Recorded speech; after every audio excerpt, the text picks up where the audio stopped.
Hello, I'm your new favorite, JJ Caballero, joined by the lovely Goins, Casey Goins, and this is MonoStereoVideo, a podcast about movie music. I'm a songwriter, producer, DJ, while Casey is an amazing hairstylist and salon owner, and we love movies and music, and this is the perfect excuse to talk about music and movies and their cultural impact. How's it going, love? Good. How was your day? It was okay. It was work. Mm-hmm. Yeah, it was very work. How was your day? How was your day, love? You spent the day with our favorite person. It would have been fine if it would have just been like me not having my agenda. You know what I mean? Like it would have been a whatever day instead of like I was trying to run errands. Because you didn't get to everything you wanted to do, or? Not really, or it just didn't like. It didn't work out the way I first thought it. Mm-hmm. But, I mean, just, your mom was happy, we went to have pie with her. I wish it would have just been a day, like, not, like, me, like, planning to do the stuff. Like, we could have just hung out and to hang out. Yeah. That's why. And you guys did, and she was, like, you could tell, she was super happy. Oh, yeah, she texted me, yeah. She was very, like, she's all stoked on her new haircut. She got a new haircut. Sandra got a new haircut. We had probably the worst Village Inn pie that we've had in a while. Mm-hmm. That was pretty bad. It wasn't a good... Like, once we got here, like, I just felt like... Ugh, it was too...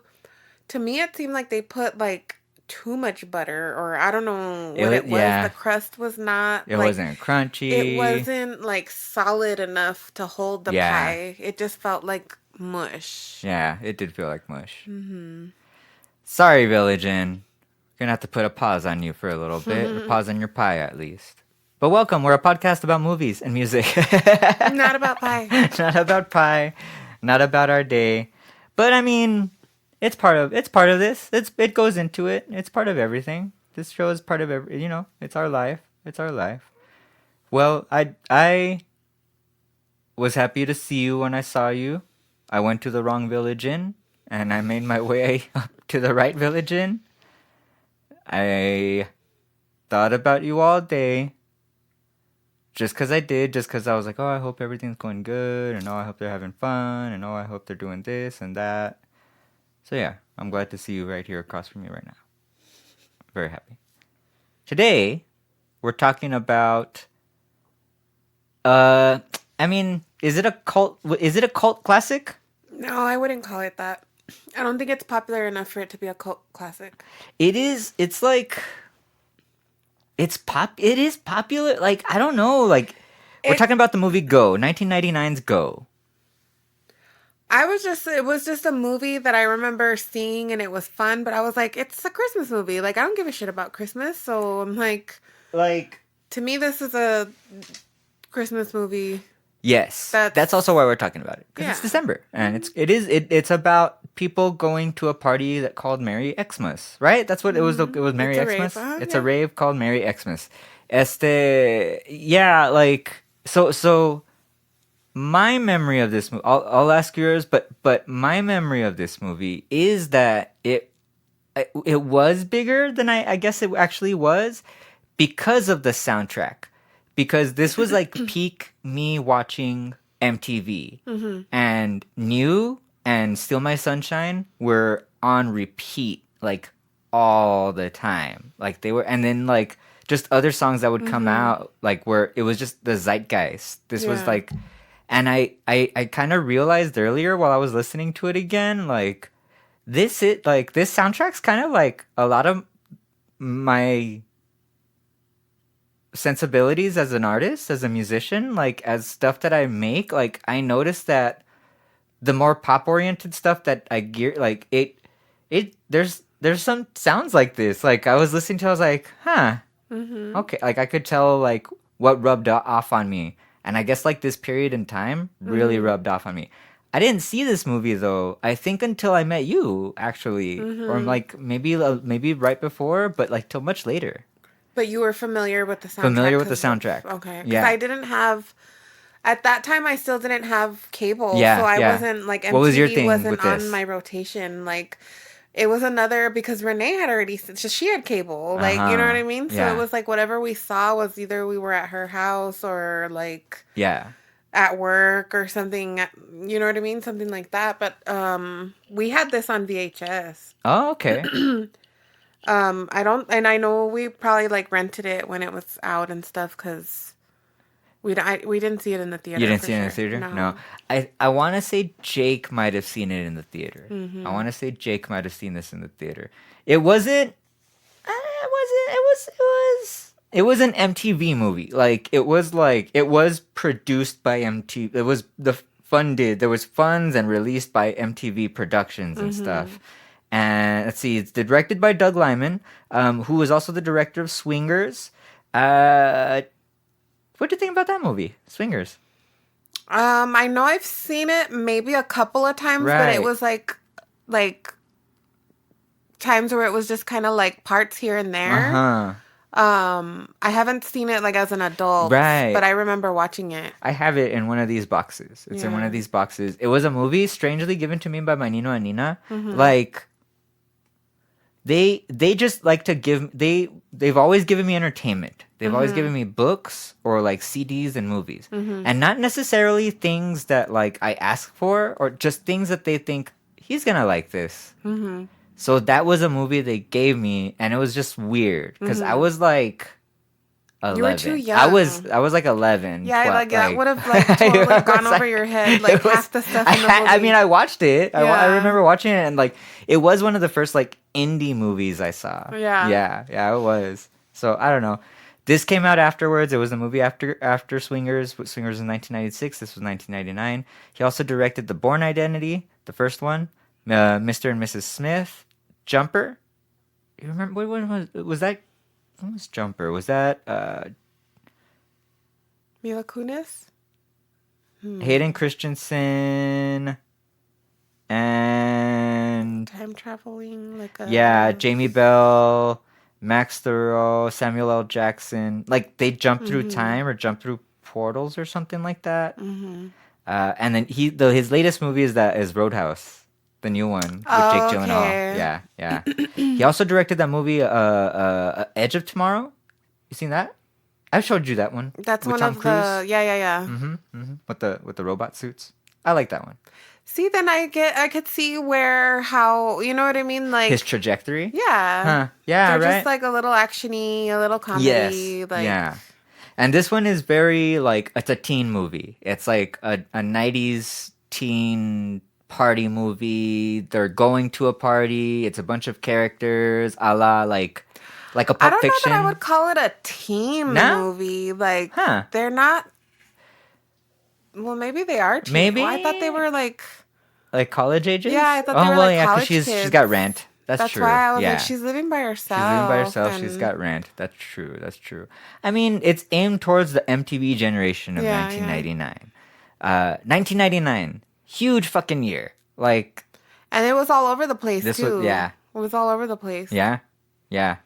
This movie. Let me see. That's what I was gonna look at. I was gonna see like what the box. Okay, so I mean, it made its money back, and it made like $8 million over that. So it was like because I could see how they marketed it. It was mostly because of the music. Like it was just a mainly lot of the soundtrack, like, in your face and like It was broad enough that enough people could listen to it and be like, oh, okay, I don't mind that. It wasn't anything like hardcore or whatever. No. Like, you know what I mean?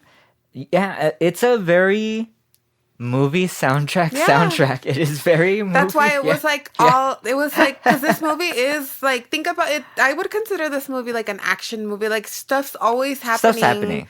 It might not be like explosions and you know what I mean, but there's like stuff happening. Yeah, there's constantly stuff happening, and it's told through like a Pulp Fiction-y way, in that like the stories are separated, the different characters all come together at a point, and it all kind of ends up in the same vein. It kind of throws you for a loop here and there. Like I feel like this watch around, the first few times I watched it, I didn't like when they went to like Simon's story, I was like, okay, let's get back to whatever's going on. But this time was like, okay, like I don't know, I was watching it with some more intention, and then after we've just seen all the Doom Generation stuff, like James I was like, Duval. yay, James I Duval know doesn't die in he doesn't this fucking movie. die in this fucking movie, right?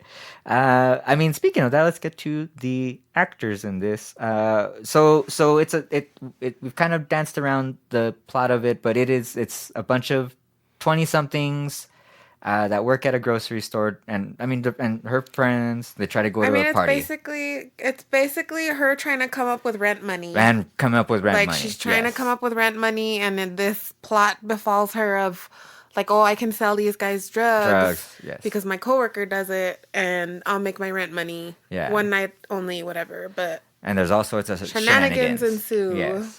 Sarah Polly plays Rana Martin. Rana Martin's the main dude, the main person in all of this. Sarah Polly, very eclectic career. Yeah. Very varied career. Other movies that she's been in, Existence. See, I was like trying to think of movies in my head. I forgot that she was in the Dawn of the Dead, the Zack Snyder one. Yeah, that's why I remember, like, that was like a big, like, I feel like that was her big, like a blockbustery movie. Yes. Like, that was her, like, her blockbuster. Yeah. Yeah, that's true. I get you. I'm with you on that one. She was in that movie Mr. Nobody with I want to watch that again. Me I've too. only seen it the one time. Yeah, I'm down. Splice. Oh, Splice. I think That's that on would have here. probably been another blockbustery movie, but people, like, It was too many so people weird. were icked out by Yes, it. it was so gross. It's such a gross movie. It's on HBO right now. It's, to me, I see, like, it's easy to watch, but it does, like, it gave too many people the ick. Like, it was just too... It's ick vibes. It is very ick vibes. The ick. She also is a director. Her latest film was like nominated for stuff. Women Be Talking. She won. She won? Women I Talking? think she won an Oscar. Damn. That's fucking bad. She's a badass. That's badass. Yeah, Going from this I'm to that. 90% sure. Wow. Women Be doesn't say? Talking. It doesn't say. Where is it? Sarah Polly? Okay, go on to the next one. So yeah, she started her career in the Adventures of Baron Munchausen. And I mean, started it as she played Ramona Quimby in like a Canadian series of Ramona and Beezus.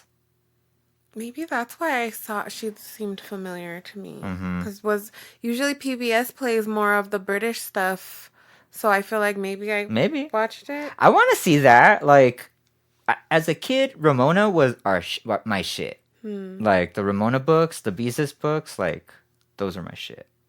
For real. Is that weird? No. No? Their adventure. Yeah. You love a whodunit. I know, I do love a You whodunit. love a whodunit. And this was, I mean, hers was more like Ramona was more like I'm growing up. I want to do stuff. I'm growing up. What were you? Academy Award for Best Writing, Sarah Polly. She won. Fuck yeah. That's awesome. That's awesome. And she's Rana.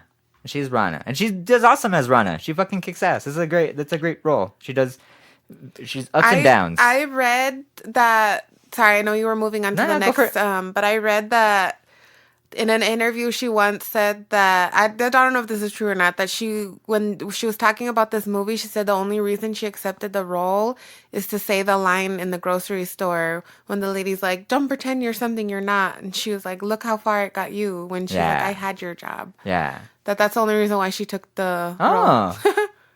That's cool. That's a good line. That's one of the best scenes. Good.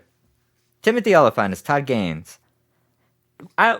We love a Timothy Olyphant. Yeah, Timothy Olyphant. We love a Timothy Olyphant. He has good hair. He has good Good teeth. hair, good teeth, good actor. Yeah. He's very he's him. He's eclectic too. Like I feel like he is a character actor, but not like you can get him to play a certain thing. Like he can be the bad guy, but you don't hate him. Yeah. You know what I mean? get you. Like Yeah. he can be the bad guy, he could be the good guy. He's played a hero. You know what I mean? Right. Like, but he can play both sides. But Yeah. he has some comedic value to him. Like, you know what I mean?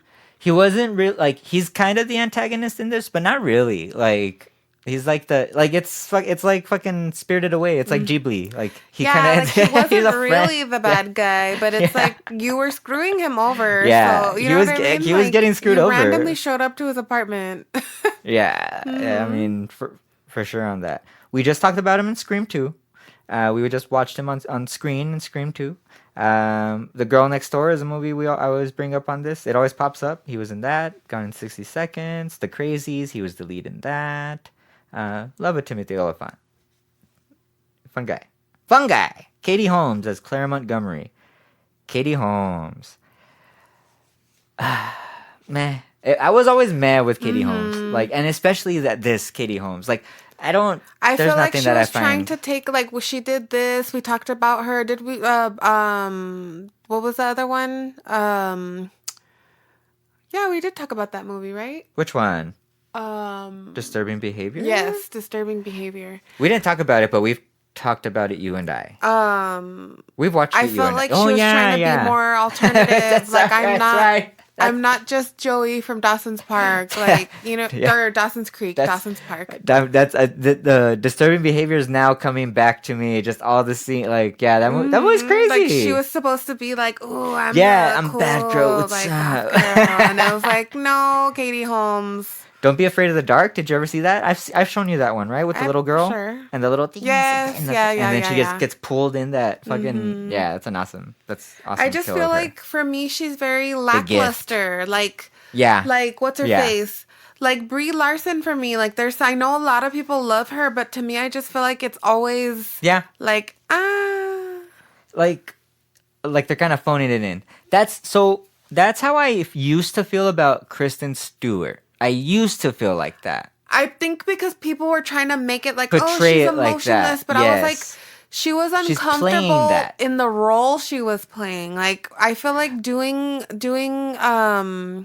I feel like she was playing uncomfortable. You know what I mean? Like, and she's really good at that. Like, there's like a thing that's her thing, and she plays that well. Yeah, but no, it's because I've watched other where like she's on red carpets and stuff, and like it's still her, like she's like uncomfortable. Like you could just see it, and she's fidgeting. Like, but I feel like doing the Twilight stuff like.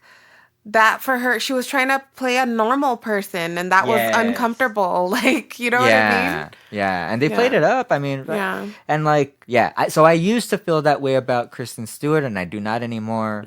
Since become a fan after watching those movies in particular. Honestly, as crazy as those stupid movies are. It's like watching those that I'm like, she does it. Yeah. Like, well, see, watching like a lot of the other stuff that she's done, like that's what was solidified it for me. Personal like, Shopper that was cool. That was Katie Holmes also, like, I'm glad they replaced her as the lead in the Batman movies because she was the lead in Batman Begins. Boring. Yeah, she was boring in that. Yeah. I don't know. I mean, she's done a lot of stuff. She's been in a lot of movies. She's been in a lot of movies I like. I don't know. She's always kind of like the whatever in that movie for me. Yeah. Anyway, Desmond Askew plays Simon Baines. Simon Baines is the drug dealing friend that the coworker, not the drug dealer. He's just the coworker that coworker that sometimes gets the drugs for some of the other fools, and he's kind of like a swindler. He's British in this? He's British in it. And his whole adventure is in Vegas. And he's now it's like, ugh, he's more creep now. He's like, super cringy. Super cringe. I didn't realize the cringiness. Yeah. Of like they're just all the him and all his little friends. They were all cringy. Yeah, they're all cringe. It was so cringe. It was such a cringe. He was also in The Hills Have Eyes. I don't know what he was in that. Huh. Was he one of the creatures? He's got a face. He's got a face a mother can only a mother would love. He's big brain. Yeah, he was one of the creatures. Oh. He was one of the dudes. Because I was wondering, I'm like, I don't think I've seen him in anything else, and obviously I wouldn't have known that was him. I've seen that movie more times than I've ever wanted to. Probably like 3 times in my life. The Hills Have Eyes. I saw it the one time, and that was too like of That's all the that stuff one's. we I watched, like know that one was just that like one's hardcore. like Yeah, that one's fucked up. But like, mm-hmm. I think the family in it, that everybody's a family in that, and then they kill each other in front, like they kill in the family in front of one another. You know what I mean? I Wasn't think. there like a rape scene too, or Yeah, it it was was a just pretty. that's Yeah, why that was a anything like pretty usually fucking bad. rape scenes for me are real That hard to was like. that was a Ugh. pretty bad. Yeah, it was Yeah. a pretty bad one too. Yeah, it was a pretty bad one. Well, I'm gonna let me skip ahead to so Simon has an adventure with Taye Diggs, who plays Marcus, Mm-hmm. with Breckenmeyer, who plays Tiny. Tiny, that's his name. Mm-hmm. And James Duval, who plays Sing. Breckenmeyer drops an N bomb. Mm-hmm. James Duval, actually, James Duval is like the least. Drops a deuce. Oh yeah, he drops a deuce. They eat too much shrimp at a buffet, and they That's have right. the runs. And they get the runs. I mean, it's just the. Yeah. I think it's just the shrimp at the buffet. Like there was something up with it. And Taye Diggs, Marcus, he's like the one. Like and then Breckenmeyer tells that story. And that's it was like, his it was story. Taye Diggs' Yeah. story. Yeah, yeah. So they're all the chuckleheads that go out to Vegas. That's a cool story. Yeah, like Breckenmeyer. He's all over Robot Chicken mostly He's now. a character actor. He's a character Like, actor. He is he's definitely guy. a skateboard he's slacker. skateboarding guy. Yes, Yeah. party slacker. Yeah, yeah. This role is a role he's played in many other things at this time. Yes, yes. The only time I've seen him as like a lead is in Rat Race.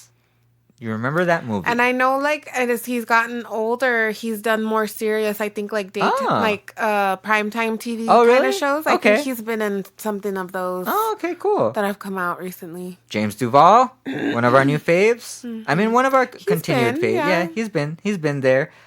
We talked about him in Donnie Darko, but we just recently got the Criterion Criterion Collection. Apocalypse trilogy. We watched Totally Fucked Up and the Dune Generation. I think we're gonna probably have to talk about those movies. We're gonna. Those Yeah, soundtracks. we will. Those Gregor soundtracks. Aki. We'll yeah. just do a little. Yeah, I think maybe we should just do a little thing. Yeah, you're true. You're very true on that. Because we need to do. It's all need to gay do no stuff. work. We'll talk about those gay Yeah, stuff. yeah.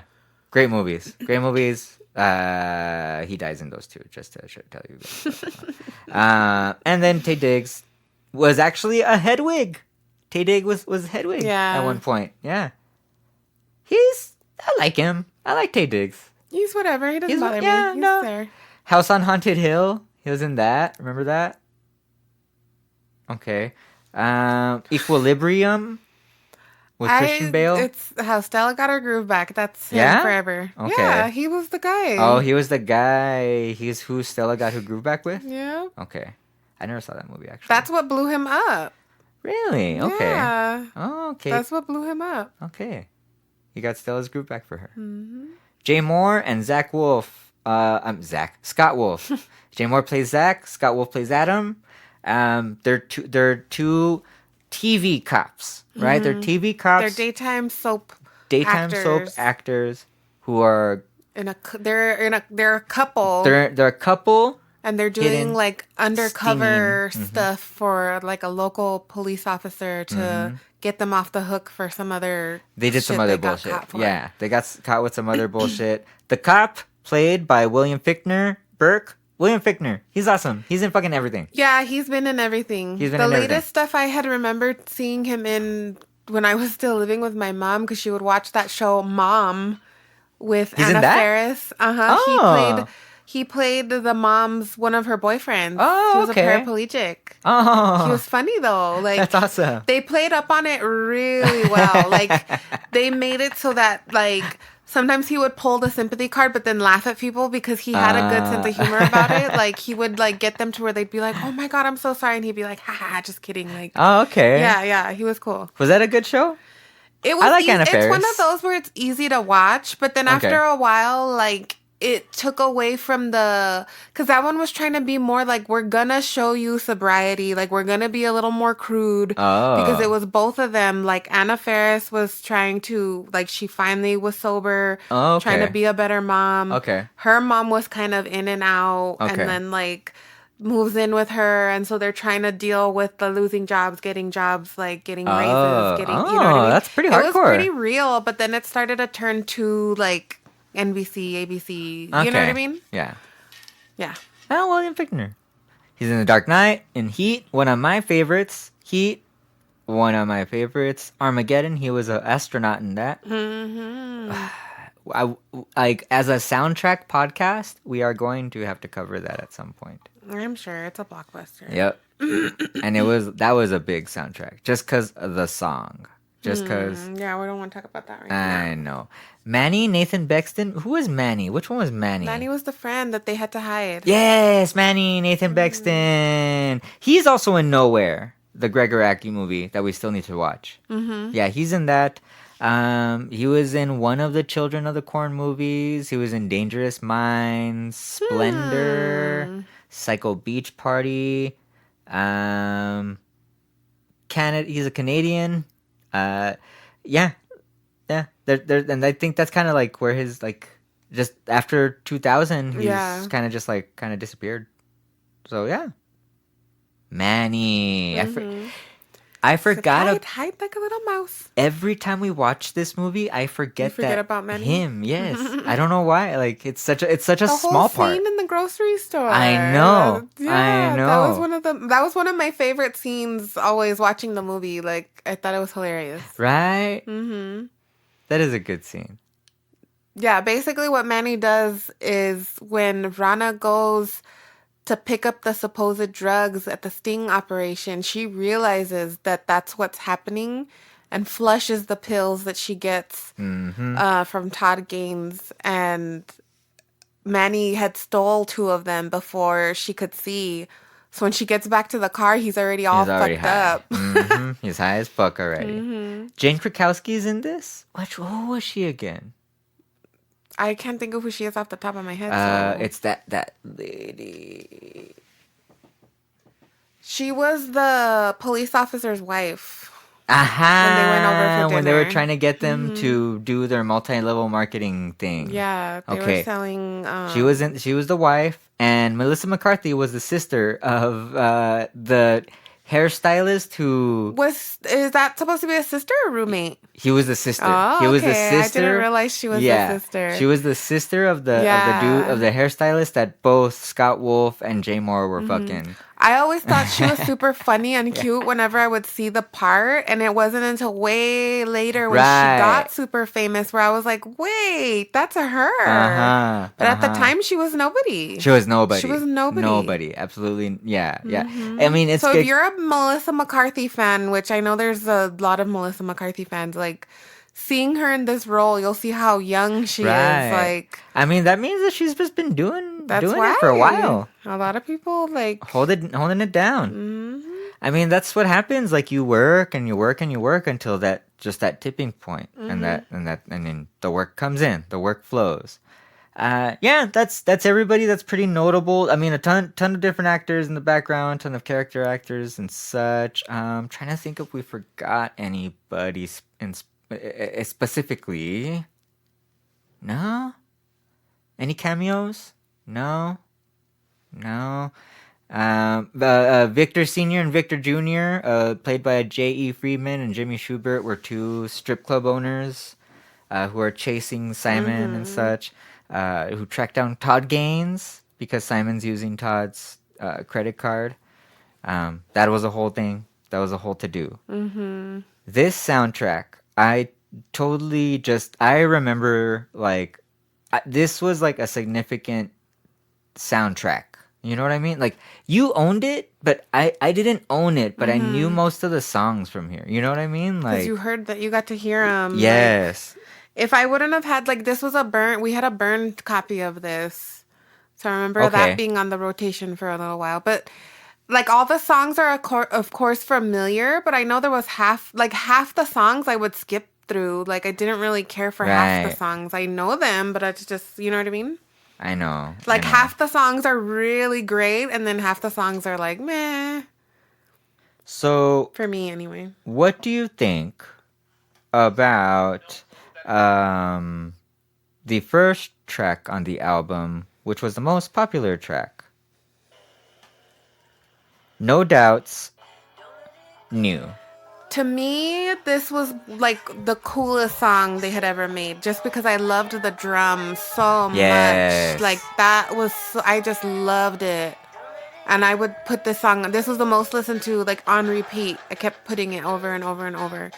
Because even though like I liked No Doubt, like this to me was like, why don't they make more shit like this? Right. You know what I mean? Right. I'm with you. Yeah, I'm with you. this was my favorite song for sure. Yeah, this is one of their best songs. Like this is one of No Doubt's just most like better songs. Out of a very, very big catalog of like hits. They have tons of hits.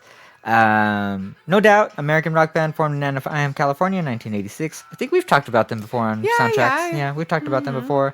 But yeah, this is during like the, what was it? Return to Saturn? Yeah. Return to Saturn era? Hair. Yeah, right before. It was 1999, so this was leading up to Return to Saturn.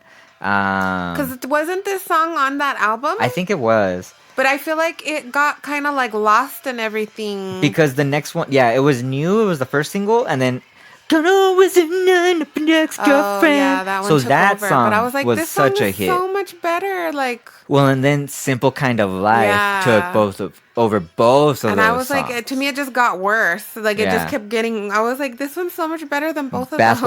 Bathwater was the fourth one. Oh my gosh! You don't like that song? No, I know, huh? Yeah, that's not a good song. Yeah, huh? I don't care. Like how I tell you, there's a bunch of Strokes songs where they were their breakout single, and people are like, "Oh my gosh!" And I'm like, "That's their worst fucking song." And they even say so. Like they fucking hate it. I love you so much. You're like, I'm like, no. You're the best. But yeah, this is like the most rockin' song, and then just that chorus. Don't let it go away. Feelings got to. That's good. That's good. Just that. I can listen to that song over and over again. That's a good song. Very good song. Very good song. The next song was like a weird breakout hit. Like weird, and it's weird that Len's "Steal My Sunshine" became a smash hit. It's still like, I mean, it's kind of made a resurgence in like commercials and stuff again. But this was a very like, it was in commercials. The video was in like mass rotation on MTV Love. Like the video was always on. Morning of last week. Fucking like, it was a Jake and me song, but just like not because like we like I think like later on it became like a me and, because it was kind of like an ironic, funny, kind of making fun of it kind of song and stuff. Len is a Canadian alternative rock duo based in Toronto. Consists of siblings Mark Costanzo and Sharon Costanzo. Now, if you watch the music video, you're like, they're brother sister? Yeah, I remember finding that out and it being like, that's weird. Right? Yeah, but then I'm like, are they doing the same thing where it was like White Stripes, where it was like, we're brother and sister, but they were actually like divorcees? Like, I don't know. You know what I mean? So, I don't know. But yeah, I thought that was weird. It says that they've just been making music since they were younger and stuff, so I don't know. But that the band took its name from their high school friend Lenny. And they began as a punk rock band and then with pop music influences. I think they're like, they've done stuff recently, maybe. Recently not super recently. Recently as of 2012. So that's like 10 years ago, like more than 10 years ago at this point. As recently as 2016. I don't know. I don't know. This song, it's such a weird. It was a big song. It was a weird, big, poppy. And it's the percussion. That's why. It's because of the percussion of it. And then, isn't this a remix? This is an old song too. Like that. Yeah, that's a sample. It's a sample song. Yeah. And this is like. That's why. This is the age of that sample heavy dance. Like, I mean, the next song is the on a magic carpet rider, you don't know what we will find. Want you wear with me, little girl, on a magic carpet ride. but like all DJ-fied with the scratchies. When this popped up on the movie, I was like, oh god. Like, yeah, exactly. There's a lot of porn where they're so eye rolly, where it's two top 40s. Like, nobody's playing this at a fucking rave. Nobody's playing this at a rave? Nobody wants to hear this No. at a rave. No. This is people that want to go to a rave that would never go. This was are like listening to this. It was pulling away from the 90s. Like, this was still 90s movie, pulling away from the 90s, trying to get a little more edgy. Yeah. That's what I remember about this movie, was that I thought it was going to be, like, hardcore, right? Because it was, like, there were older kids. It was more shiny. Yeah, like, yeah. And it wasn't hardcore. It's what I thought hardcore would have been. Or where I assumed was going to be hardcore. Didn't happen that way. Didn't happen that way. It wasn't hardcore at all. Yeah, I don't know, like, just that time in music, like, that's those why it was all over the place. weird, like, 2000s remixes that weren't done good, because we're gonna get to one that is okay. Natalie Imbruglia is the next song. Boo. Trouble by the Way We Came Together. Boo.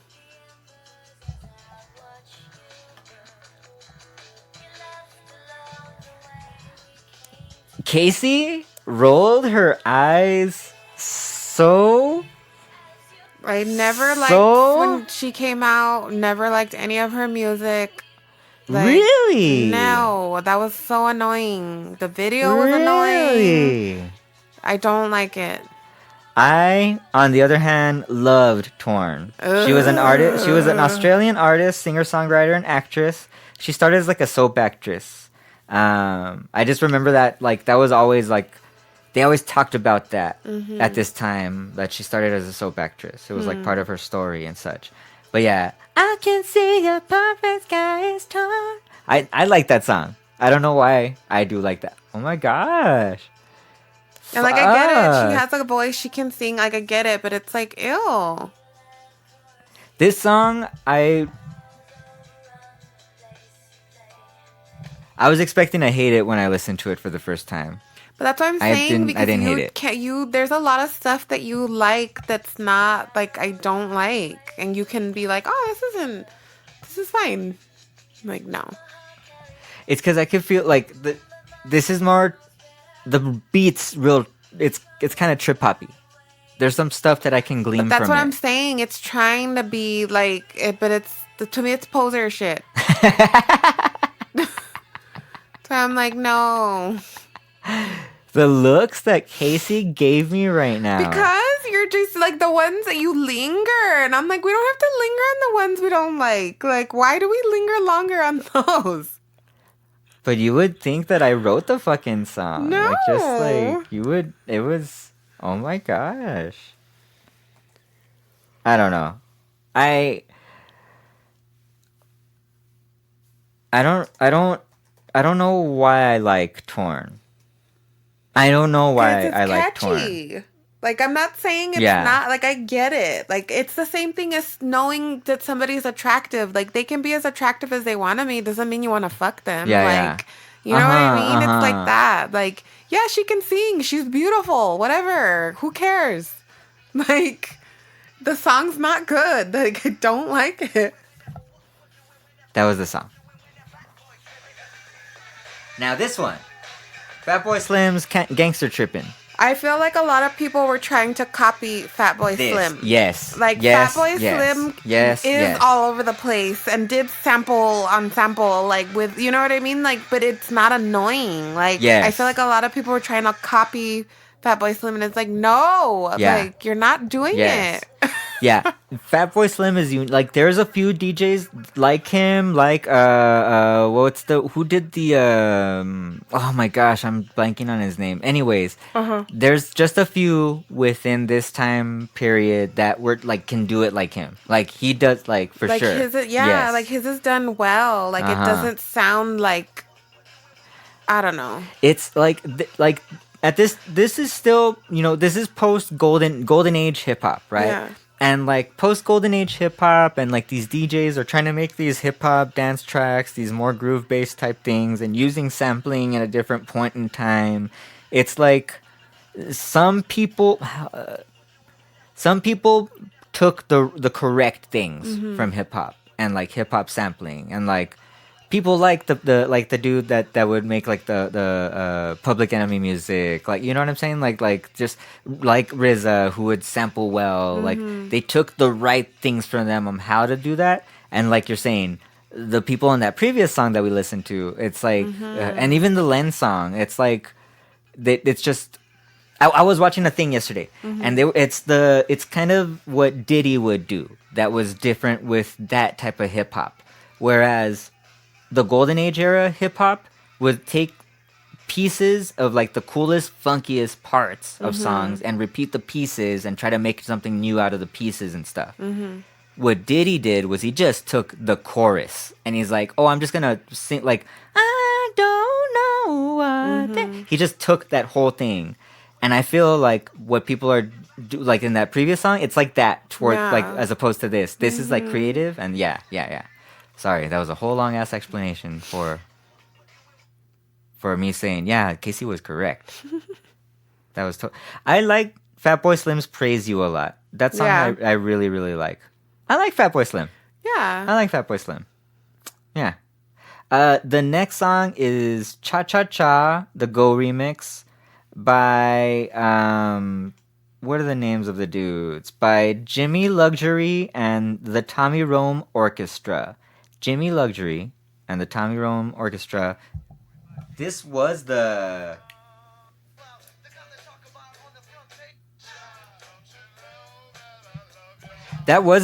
cha-cha song. Like they sampled like that cha-cha song that Manny was dancing to inside the grocery store, right? This is the song. You don't know? I mean, it didn't sound like this. I don't know. Huh. Jimmy Luxury and... This wasn't playing in the grocery. Oh, okay. No. Jimmy Luxury and the Tommy Rome Orchestra were as a swing hop duo based out of Philadelphia and San Francisco. They pioneered a new style of music that involves rapping over the music of the 1950s. So this was their whole thing. This type of... The band opened up for The Cure, Iggy Pop, Run DMC, Blondie, No Doubt. Wow. Yeah, I know. Because I hate this. Also. Yeah. Their songs have been featured. But I'm also not a fan of rap. So it doesn't really matter. Yeah, no, that's not good. Like, it's not good. It's like... It's the same. I feel the same way about that as I do with the rap rock. Like, no, I don't want to hear you screaming and then rapping. No, it doesn't to me. No. Yeah. Like, I never, like, it's like, what's that one band I always talk about? Linkin Park. Yeah, Linkin Park. I'm like, no. Yeah. You're true. I mean, there's some Linkin Park stuff I like. There's some stuff from that, like, yeah. There's some stuff I like, but I know Casey doesn't. Yeah, for sure. I know there's some stuff that you definitely don't.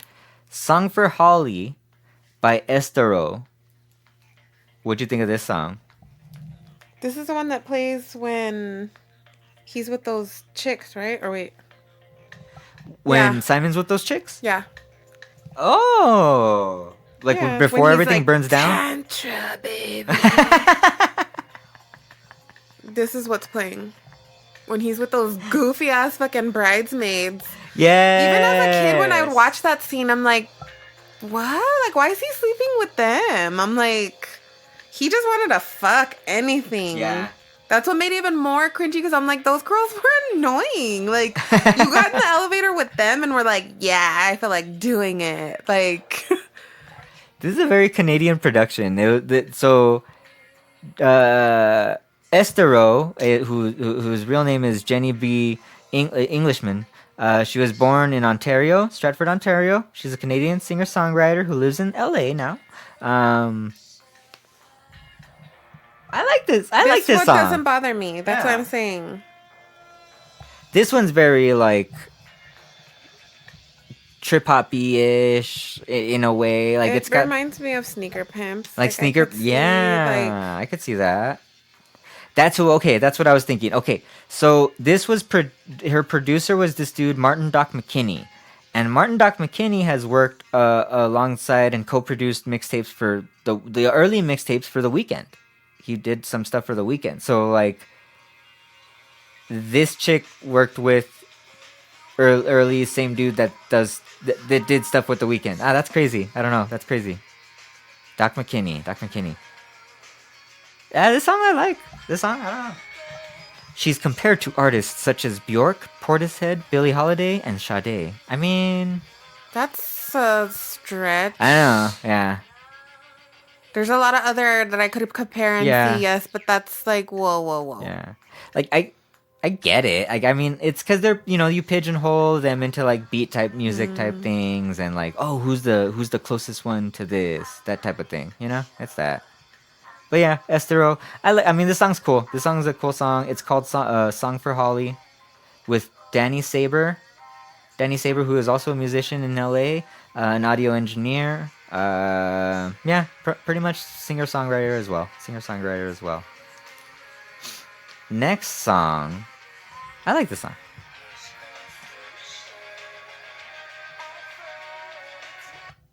The next song is called Fire Up the Shoe Saw.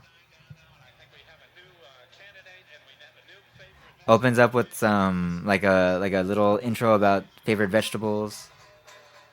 This is the intro song to the movie, right? This is the credit song. Which this falls in line with what we've been talking about. Like nobody's dancing to this shit in the club. To me it's just filler. It's just filler music. Yeah. This is very filler music. I'm just gonna play this right now. It's not on the soundtrack, but it does play in the movie. It is one of our favorite songs by one of our favorite groups. It's called Angel. Yeah, like by Massive Attack. This is trip hop. Do you know what I mean? Like this is good.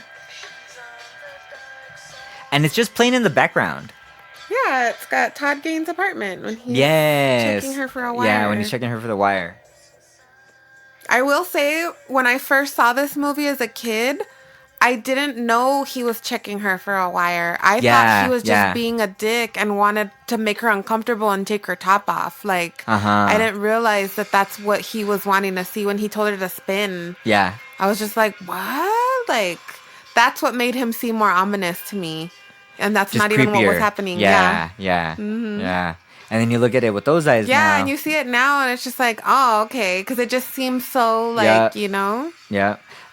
Okay, so while we're listening to this, I'll talk about the previous song that we didn't like. Lion Rock was a British big beat group comprising of record producer Justin Robertson, MC Buzz B, and programmer Roger Lyons. They had another song called Rude Boy Rock, which was in a FIFA game. Oh, as well, they were on the Idle. That Rude Boy Rock was on Idle Hands. I was gonna say Idle Hands. They did some music with. They sampled some Damian Marley stuff. They sampled stuff by the Scotalites. Yeah, just there's not a lot. There's not a lot on them, but that's what they were. That's what they were. Lion Rock. But yeah, Massive Attacks. We should just probably do that. Like, songs that we don't like, we'll just like replace with other songs. Because this was in the movie. This plays in a lot of movies. It does play in a lot of movies. It plays in The Craft. Okay. What other movie? Oh man, I know there's a movie that we just watched that this was in too, love. Oh man. And that's why I played it at the show that we had. Oh, I forgot. Damn it. Just having a little bit momentary blizness. Just having a little momentary blizness in my head. The next song, okay, I apologize up front. But I do have to play it for a little bit at least. And I apologize to you, the listener. Because this movie was in. So this song comes out in a lot of stuff. Oh, really? Massive Attack, Angel comes out in Pie. Okay. Oh, cool. It comes out in Snatch.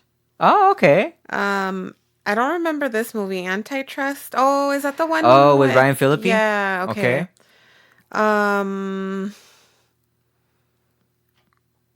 That movie Stay that I made you watch. Yes.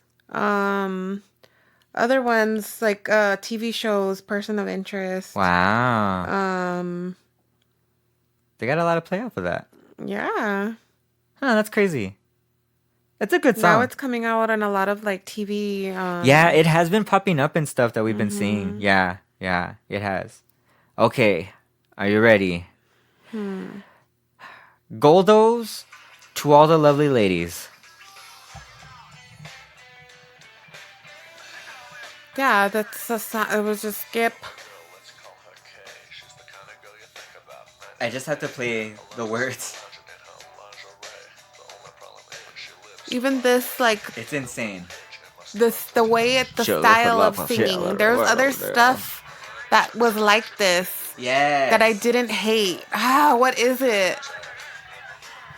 I'm trying to think of a song that was similar to this, like I keep wanting to say Buckeye Cherry, but I know that's not right. What is that Eagle one? Eye, Eagle Eye Cherry? Yeah, No. but that's not the way it was sung. Ugh. I know. What about that song? So there's a song called Rockabye. Do you remember that song? And it's kind of like that.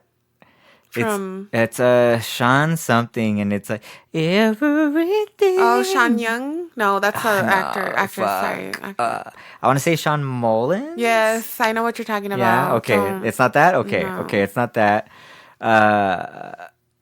I'm trying to think of songs too But it's that in were that like that. same era. That one group, what's that song? Candy. Sex and Candy. Sex and Candy, It Marcy has Playground. That, Yeah. It has that kind of. But I didn't hate that. Yeah. Hanging around downtown by myself and I went through my... I like that song. I like sex and candy. Yeah. Who's that drowning? And we're gonna listen to that song after this. But Goldo, I have his website here. Goldo Music. This is what he did. He makes music for like TV, for soundtracks. He's been on stuff. This is on his thing. He did music for King of the Hill, for The Simpsons, for Futurama, for House of Mouse. He's been signed through Sony Immortal. Let's see what else. Bare Naked, a movie called Bare Naked with Jennifer Love Hewitt. Oh no, wait. No, yeah, her song Bare Naked. He became the composer for Jackass. He was the composer for The Ghost Whisperer, The Young and the Restless, Charmed, Punked. Like that. He just does this type of stuff. Like he just does commercial music. That goes to show you. Yeah, yeah. He just does. I mean, good for him. He found his thing. Look at them. Exactly. Look at Goldo. I'm not surprised. I'm gonna include his website in our. His name is Paul Goldowitz. Paul Goldowitz. He looks like a Paul Goldowitz. He looks for sure. Yeah. He's Goldowitz all the way. That's why he goes by Goldo. Yeah. Yeah. Next. Oh my gosh, Goldo. That was crazy. DJ Rap's Good to Be Alive. What do you think of this one? It's the same. Yeah. I'm just saying it's just filler. Like that's like the new elevator music. Like it's just filler. Like it could just be on. Yes. You know what I mean? Yeah. It's not. It doesn't stand out. Charissa Saverio, better known as DJ Rap, is a British drum and bass, house, and progressive electronic music producer. Yeah, very basic, very... There was a group called School of Seven Bells that kind of had like... I didn't mind them. No, yeah, exactly. They did a better version of this, like that right? I didn't mind. Yeah, School of Seven Bells did way better stuff than this. Yeah, it's the same... That's what this reminded me, and it just makes me want to listen to School of Seven Bells. Yeah. It wasn't the best. BT's Believer. BT makes a lot of music for movies and stuff like that, and like it does kind of. BT is one of the better ones. Like, Fatboy Slim. Mm-hmm. Yeah, this is what plays This when is they're cool. at Merry Xmas. Yes. I think BT is like the DJ in that, right? I think that's what it is. I think BT is the DJ in that scene. What do you think about this? Like, this doesn't bother me either. Yeah. Like, it's... Yeah. So...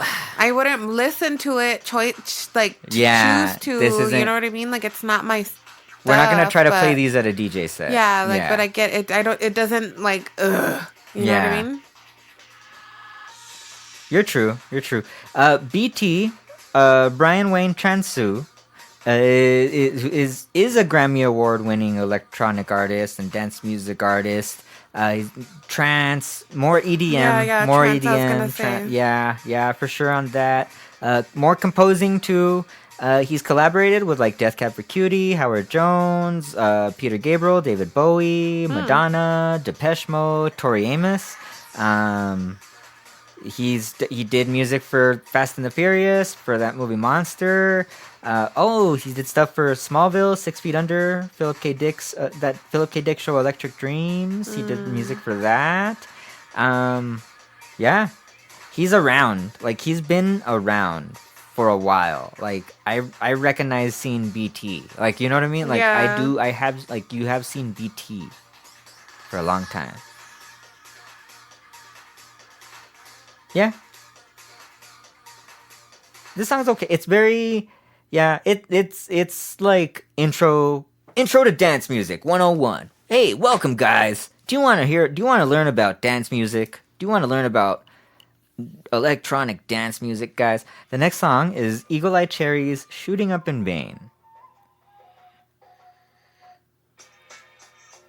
What do you think about this song? Would you skip this song? I don't hate Eagle Eye Cherry, I don't think. Me neither. I've not listened to a lot of their stuff. So I feel like this one kind of got lost in all of the songs I didn't like. But I don't hate it. Okay. I'm with you. It's probably one that I've listened to, or it's the least recognizable for me, you know what I mean? Yeah. He's the brother of Nena Cherry. Do you know Nena Cherry? No. Nena Cherry, she's done a lot of music herself, like a lot. She's worked with a number of punk and post-punk bands herself. Mm-hmm. She's a Swedish singer, songwriter, rapper, and stuff. She's done stuff with the Slits, but she's got her own her own thing, and he's her half brother. Mm. His big hit was that "Save Tonight." Fight the break of dawn. I remember that. I fucking love that song. I still love that song. This is a cool song.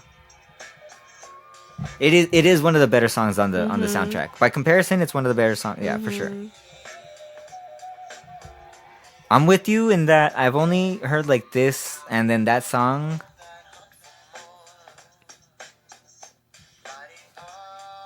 But yeah, he's a it seems like a very creative dude. I don't know, this is very jazzy. This does things right. It's got the grooviness. When did this play? Do you recognize this one? I want to say this was when Claire and Todd were maybe hooking up. Oh, yeah. On the stairs. That makes sense. Yeah. I think that's when it plays. They end up hooking up. It's one of those like, oh, okay. Well, okay, I guess that was gonna happen either way. Yeah, it kind of gets alluded to throughout the whole movie. This is one of the better songs. This is one of the better songs.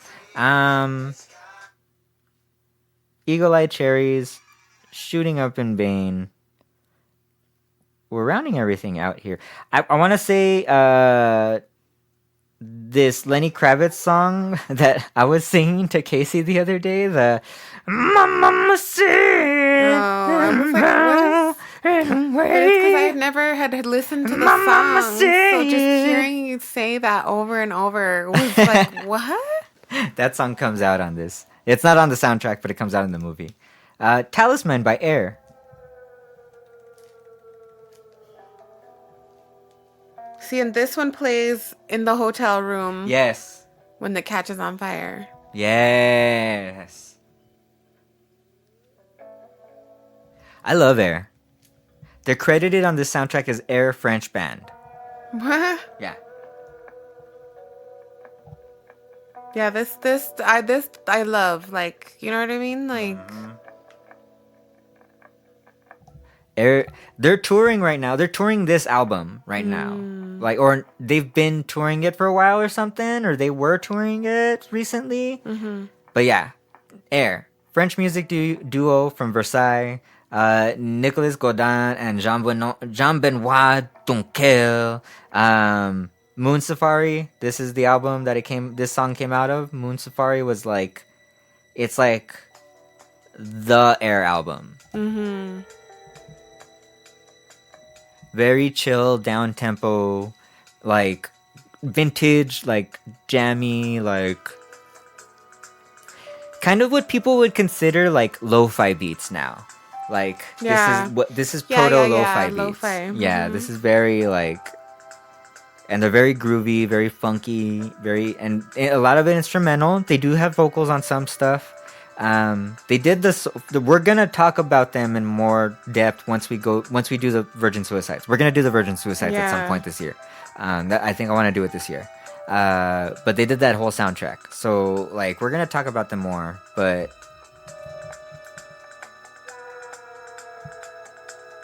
so good. Talisman by Air, French band.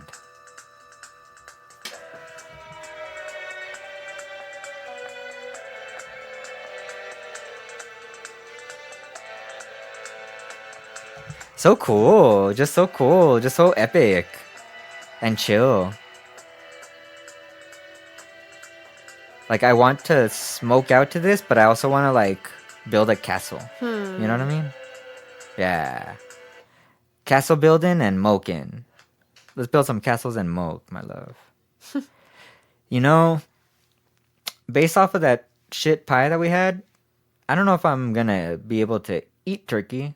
I might just have like cereal for dinner or something. I don't know. Will you be? I know. I'm like, I'm not feeling like hungry like that, but then it's like, who knows? In another, I know, you're true. You know, Yeah. so we'll see. We'll see. Swords by Left Field is the final song. Starts off a little more tense and a little like chill.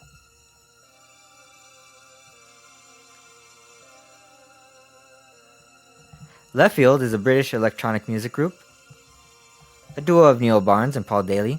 We've talked about them. I've talked about them on this soundtrack, on this podcast. I've talked about them on... Ooh. Was it... It might have been Train... It was either... It wasn't Train Spotting. Or it might have been Train Spotting.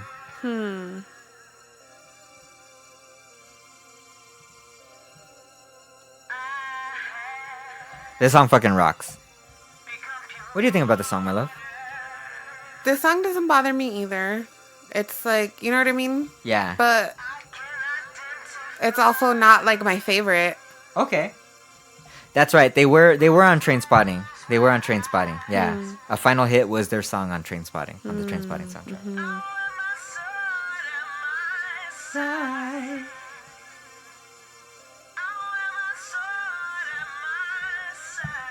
I mean, Left Field, they've been doing this more. I would say they're trip hop house, techno-y, you know, but yeah, they're like prog house kind of stuff, yeah. Been around since 1989. They stopped in 2002, but picked it back up in 2010, and that haven't stopped. They still do stuff. In 2022, they released their fourth studio album. This Is What We Do. I like this. Oh, they have a song with Grian called Full Way Around. Oh, okay. From Fontaines. Oh, the term progressive house was coined because of them. Oh, that's cool. It's a fusion of house with dub and reggae.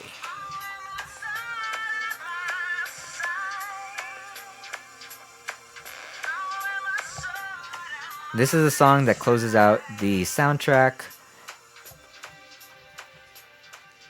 Good way to go out. There was a lot of filler. A lot of filler in that soundtrack. Yeah. A lot of filler, yeah. I guess I imagined it being bigger than it actually was. Because No Doubt song was so huge, Yeah. and the Len song was so huge. Yeah. And you know, for what it is, that Fatboy Slim song was it's a big song. It's a Yeah. big It's Fatboy because Slim song. Fatboy Slim was Yeah. already popular. Like, Yes. he was already a popular, like, DJ. Yeah. You know what I mean? Yeah. Like, he was a top 40s DJ. He wasn't, like, an Yes. underground DJ. No, you're true. What was the Weapon of Choice? The song, that album that had the video with Right here. yeah. Right with here. Christopher Right Walken. now. Yeah. Oh, that's a different one, but that's a different song. Okay, yeah. I can't think of how that one goes right now. That was yeah. I like him. I like Fatboy Slim. I like the soundtrack, the songs that I like. This song, that Left Field song, kind of got me. I'm like, oh, that's fucking sick. Yeah, that's what I'm saying. Like, I get the whole prog rock. That's why for me, it takes too long to get like the Yes. build. I like when songs build and have the Uh-huh. release. That one, it's Okay. just build forever, or like, you know what I mean? I get you. Yeah. I get you. Yeah. Go. Good movie. Good movie. Go. I'm gonna do that. Oh, I was trying to send you that picture of Jay Moore. I was trying to find like a gif of Jay Moore telling Rana go, which is and I was like, oh, that's why they call this movie that. That's why it's called that, because they say go. All in all, a good classic. One of our classics. A good, like, we can watch it. It's an easy movie to watch. It's an easy movie to watch. And it is a Christmas movie. It is considered a Christmas movie. You can watch it at Christmas. It's fucking in line with the season. It's snowing, or it's coldish. It's coldish. It's in fucking, they're in LA, right? Yeah. So it's as cold as it's gonna be. It's wet, at least. It's a wet movie. It's a wet movie. I was like, what? It is? I don't know. Either way, thank you guys for listening to this episode of MonoStereoVideo. I didn't thank you earlier for listening to last week's episode of MonoStereoVideo, the Monster of the Week episode that Casey came in at the end of. Oh, yeah. That was fun. And then thank you all for also listening to the Phantom of the Paradise episode. That episode is getting a lot of downloads. Cool. Yeah, it is. So check out that. We did that with our friend Joe. That was a good episode. We had a good time doing that. This is a good episode. This was fun. I like this movie. It's a wild movie. I mean, Timothy Olyphant's part, like, one of my favorite parts of this movie. Surprisingly, like, the Las Vegas stuff was a little more fun this time. This time around, you know. I feel like this movie, I like movies that are like, it all happened in a day, in a night. Yeah, you know what I mean? yeah, those are cool I like movies. those because they're they're running amok all over the, like, They're I like running, that. so much stuff happened when they were running this muck. Yeah. So much stuff happened while they were running this muck. And Rana makes her rent. She makes her rent by selling so they replace some pills that she had to flush the Flush 'em. pills. She went to the grocery store and bought like baby aspirin, allergy medicine, Tylenol, like different kinds of stuff to see if Manny would remember what more or less what it looked like, because she was gonna take it back to Todd and be like, I wasn't able to sell it, blah blah blah, and hope that he wouldn't notice. Yeah. And that's kind of what screws him over, and he goes after her with a gun. She gets run over by the fake police. They end up saving her at some point, though. Thankfully, I didn't remember this time around. It had been a while since we watched it, so I was like, who saves her? Do they go back and save her, or what the fuck happened? All the raver kids, like, they leave her on the car. But when I was reading about that quote that she had given about why she took the role. Yeah. I was reading other parts where people were asking, like, why didn't they recognize that it was her? Like, she... Right. Like, they didn't even recognize that it was her. Right. Yeah, because she was like... She's the one that sold them the juice. And then she went to the sting operation. But they were so in their own worlds about the whole cheating. They were cheating on each other and trying to figure out who the other person was cheating with. So it's like... They were oblivious to everything else that was going on. Right. That's crazy, huh? Mm-hmm. They didn't even realize it was her. Yeah. Huh. That's super weird. Mm-hmm. Wow. That didn't even cross my mind. Wow. All right. Thanks for bringing that up, love. Wow, that's crazy. Thank you. Thank you very much for listening. Next week's episode is Christmas. So it's gonna be a Grandes Éxitos episode because it's Christmas time. We don't have time. We don't got time. We need to take a little bit of a break. For New Year's, also New Year's Eve might be Christmas. I mean, might be we a might little bit of a break. because I said 200 cigarettes. We're probably gonna do 200 cigarettes at soon. We're that might be the movie. We just need to find it. We need to get 200 cigarettes. But we want to do that. And then, I mean, we're heading into a new year. Holy shit. Mm-hmm. All new things in a new year. Who knows what the future holds for us? I know a few soundtracks that I want to do already. Gonna try to get better at scheduling when we record and get better at editing sooner than later and getting those edits done quick. That's one of my goals this year for this show, and so we can have shows out quicker and we can pop them. We can stack them a little bit better. I want to try to stack them this year. Mm-hmm. Yeah. Let's see how this goes. I wanna do more coffee stuff. So that link's gonna be in the links below. I don't know.